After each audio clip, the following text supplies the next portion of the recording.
So yun guys, ito pala yung ating 3 days old na mga pasisyo. Yan.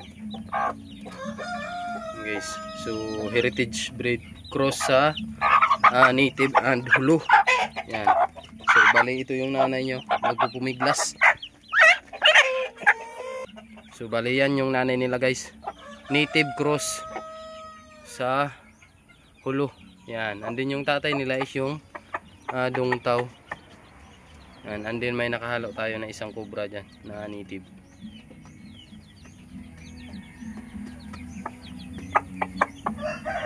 Yan guys, oh, mga malulusog yung mga pasisyo nila.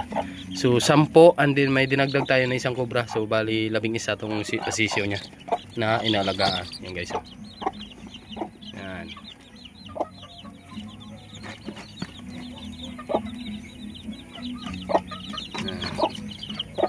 So bali dyan lang sa lapag yung pagkain nila guys. Yan.